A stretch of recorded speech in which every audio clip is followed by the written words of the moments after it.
രാജ്യതലസ്ഥാനം പിടിച്ചെടുത്ത BJP ചുമതല നൽകാൻ ഒരാളെ തിരയുന്ന തിരക്കിലാണ്. ദില്ലി മുഖ്യമന്ത്രിയെ തീരുമാനിക്കാൻ അമിത്ഷായുടെ വസതിയിൽ ഇന്നും നിർണായക ചർച്ച നടന്നു.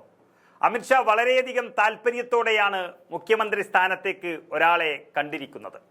രാജ്യം ഭരിക്കുന്ന നരേന്ദ്രമോദിക്കും അമിത്ഷായ്ക്കും ഒപ്പം തന്നെ തലയെടുപ്പോടെ കടന്നുവരുന്ന ഒരാളെ തന്നെ രാജ്യതലസ്ഥാനവും ഏൽപ്പിക്കണമെന്ന് തീരുമാനിച്ചതോടെ പർവേഷ് വർമ്മയുടെ പേരിനാണ് മുൻതൂക്കം വന്നിരിക്കുന്നത്. എങ്കിലും മറ്റു നേതാക്കളും ചർച്ചയിൽ ഇടം പിടിച്ചിട്ടുണ്ട്. പ്രധാനമന്ത്രി നരേന്ദ്രമോദിയുടെ വിദേശ സന്ദർശനത്തിന് ശേഷം മാത്രമേ സത്യപ്രതിജ്ഞാ ചടങ്ങ് നടക്കുമെങ്കിലും അതിനു മുൻപ് മുഖ്യമന്ത്രിയെ പറ്റിയുള്ള തീരുമാനം ഉണ്ടായേക്കും. ദില്ലിയിലെ BJPയുടെ ആധികാരിക വിജയത്തിന്റെ സന്തോഷത്തിൽ തന്നെ പ്രധാനമന്ത്രി നരേന്ദ്രമോദി അമിത്ഷായുമായും പാർട്ടി അധ്യക്ഷൻ JP നഡ്ഡയുമായും ഇന്നലെ തന്നെ ആദ്യ ചർച്ച നടത്തിക്കഴിഞ്ഞു. ഇന്ന് രാവിലെ അമിത്ഷായുടെ വസതിയിൽ JP നഡ്ഡയും BJPയുടെ സംഘടനാ ജനറൽ സെക്രട്ടറി BL സന്തോഷും സംസ്ഥാന അധ്യക്ഷൻ വീരേന്ദ്ര ചച്ദേവയും കൂടിക്കാഴ്ച നടത്തിയിരിക്കുന്നു.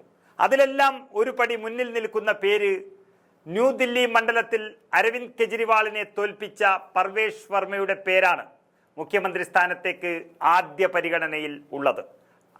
അമിത്ഷായ്ക്ക് ഏറ്റവും ഇഷ്ടവും അദ്ദേഹത്തെ തന്നെയാണ്. ജാട്ട് വിഭാഗത്തിൽ നിന്നുള്ള വർമ്മയെ മുഖ്യമന്ത്രിയാക്കിയാൽ തൊട്ടടുത്ത ഹരിയാനയിൽ OBC വിഭാഗത്തിൽ നിന്നുള്ള നയബ് സിംഗ് സൈനിയെ മുഖ്യമന്ത്രിയാക്കിയതിലൂടെ ആ വിഭാഗത്തിനുണ്ടായ ഒരു അതൃപ്തി മറികടക്കാനാകുമെന്നും അതുപോലെ പശ്ചിമ UPയിലും ഇത് വലിയ നേട്ടമാകുമെന്നുമാണ് BJP വിലയിരുത്തി കഴിഞ്ഞത്. പർവേഷ് വർമ്മ ഇന്ന് രാജ് നിവാസിലെത്തി ലഫ്റ്റനന്റ് ഗവർണറെ കാണുകയും ചെയ്തു.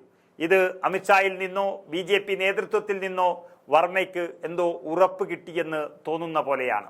ഇന്നലെ അമിത്ഷായെയും കണ്ടിരുന്നു വർമ്മ. അതേസമയം മുതിർന്ന നേതാക്കളായ വിജേന്ദർ ഗുപ്തയുടെയും സതീഷ് ഉപാധ്യയുടെയും പേരുകൾ ഇതിനിടയിലേക്ക് ഉയർന്നു വന്നിട്ടുണ്ട്. അതുപോലെ RSS നേതാവായ അഭയ് മഹാവറും ചർച്ചയിൽ ഇടം പിടിച്ചു. വനിതാ മുഖ്യമന്ത്രിയാകണമെന്ന തീരുമാനം ഉണ്ടായാൽ രേഖ ഗുപ്ത, ശിഖ റായ് എന്നിവർക്കാണ് സാധ്യത. സുഷമ സ്വരാജിന്റെ മകൾ വാംസൂരി സ്വരാജിനെ മുഖ്യമന്ത്രിയാക്കണമെന്ന അഭിപ്രായം പലർക്കുമുണ്ടെങ്കിലും അവർ MLA അല്ല, MP ആണ്.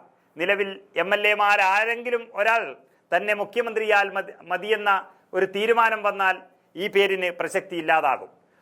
മറ്റു നേതാക്കളെ പരിഗണിക്കുകയാണെങ്കിൽ മാത്രം സംസ്ഥാന അധ്യക്ഷൻ വീരേന്ദ്ര സച്ദേവകും അതുപോലെ ഈ പറയുന്ന ബാൻസൂരി സ്വരാജ് MP-ക്കും നറുക്ക് വീണേക്കും എന്നു മാത്രം. ഏതായാലും അമിത്ഷായുടെയും നരേന്ദ്രമോദിയുടെയും ഒക്കെ മനസ്സിലുള്ള പർവേഷ് വർമ്മ ചെറിയ പുള്ളിയല്ല. മുൻ MP ആണ്. കാൽനൂറ്റാണ്ടിന് മുൻപ് ദില്ലിയിലെ മുഖ്യമന്ത്രിയായിരുന്ന സാഹിബ് സിംഗ് വർമ്മയുടെ മകനാണ്. അതിനുമപ്പുറം ദില്ലി കലാപത്തിൽ വർഗീയ വിഷം തുപ്പുന്ന പ്രസ്താവനകളും ആഹ്വാനങ്ങളും നൽകിയ ഒരു BJP നേതാവ് കൂടിയാണ്. അത്തരത്തിൽ ഒരാളെ തന്നെ പ്രബുദ്ധമായ രാജ്യതലസ്ഥാനത്തും പ്രതിഷ്ഠിക്കുക വഴി അല്പം തീവ്രമായ നിലപാടിലേക്ക് തന്നെയാണ് BJP കടക്കുന്നത് എന്നുറപ്പിക്കാം.